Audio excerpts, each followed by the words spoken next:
Looks great. It's full screen. Take it away. Thank you so much. Perfect. So I'm Veruska Diaz, Chief Strategy and Growth Officer at Speedboard Aero, today representing Portugal. Portugal is a very active country in the advanced air mobility field, participating, for example, in several European research consortia to develop technologies, new vehicles, solutions for multimodal transportation. We have a whole agenda called Aeronext, focusing in regional transportation, but also in managed vehicles and advanced air mobility services. The country is also focusing in guidelines for implementation, for example, the Maturity UAM project. Commercially speaking, the main companies here are focusing in cargo mobility first to unlock the environment, build the infrastructure that's necessary, and provide high robustness solutions. So we have some key players here focusing in multi-odor, but also VTOL transportation and developing emergency systems, for example, flight termination system, because we believe that this is the type of technology that will unlock urban operations. We have some major projects, collaborations, and trials. Two of them focusing in the healthcare sector because we recognize that this is the use case with highest public acceptance. And starting in 2024, we also are aiming to implement new infrastructures, for example, converting heliports in vertiports, and also providing trials about the integration between managed and unmanned aircraft. In May, we have a big exercise here to coordinate helicopter operations and drone operations in Lisbon, what will include several potential collaborators here, actors of our ecosystem. We also have government initiatives on this field. So in 2024, we launched through the cluster, the aerospace cluster, the technological roadmap for Portugal's aeronautical sector, and advanced air mobility is one of the technological domains that are there.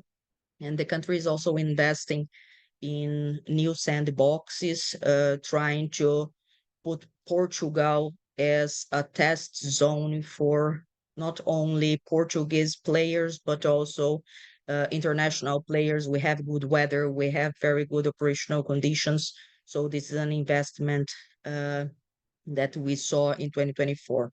We have some municipalities like Oeiras that are more active in the sense of provide events and also create new infrastructures. They are creating the new vertiports also. Or CAA ANAC is very proactive, so they provided several case studies. They published DS guidance material helping the operators, the UAS operators here in Portugal, regarding the European framework implementation. In terms of UAS operators, we are growing. So in 2024, more than 25%. And with this very well organized framework, we are growing fast. So this is the most recent example from our CAA. So they developed a complete roadmap to basically implement European standards, creating new tools for U space implementation. They provided activation, disactivation of dynamic U space, U spaces in different regions of the country. And nowadays we have at least 4 regions tested and validated for U space implementation at national level. The public sentiment is also positive. So we have a lot of research studies conducted here, majority of them considering Lisbon or capital.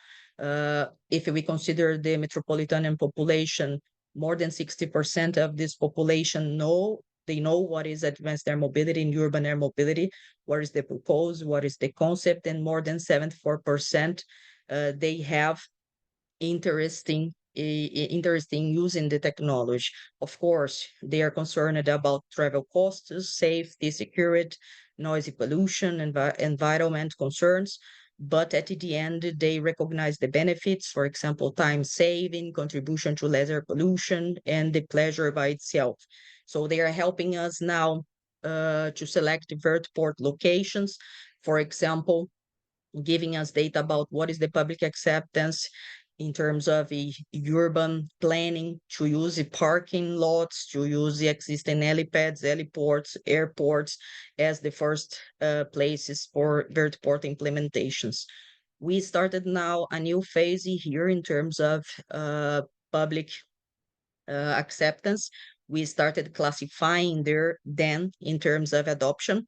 So we are now classifying them in cluster to understand what is our timeline. And this kind of research gives us very good insight regarding what are the expected benefits, considering the timeline, the safety variables they have in mind, and finally their intention to use. So we can basically classify what is the intention to use accordingly with the receptiveness of our population. And to finalize, like I mentioned, the network is still focusing in cargo mobility first, to unlock the infrastructure, unlock the regulation, everything that's necessary to basically implement the business. And with this kind of research, we are able to explore the business model by itself with willingness to pay, for example.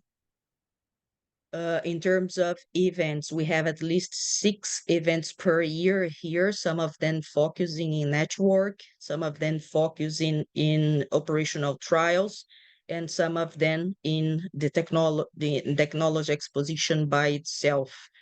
Our conclusions, we are focusing in understand what are the expectations and requirements from our stakeholders, and what we see from our results from 2024 is that basically they are concerned now about the integration. So how we will integrate this new means of transportation with multimodal transportation.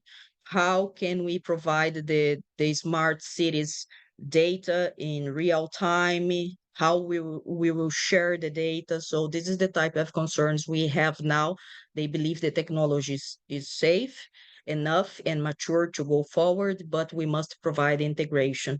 And it is a good opportunity for us. We are basically developing a lot of cutting edge technology and providing new job positions, so the economically also is viable to the country.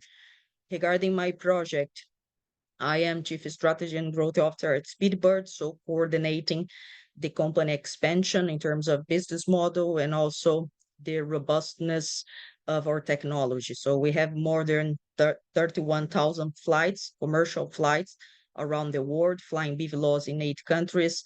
We have some specific certifications, for example, to transport biological substances. We are focusing on 2 main pillars. The first one is the product robustness, to fly at least in medium risk. I mean high risk for 2025.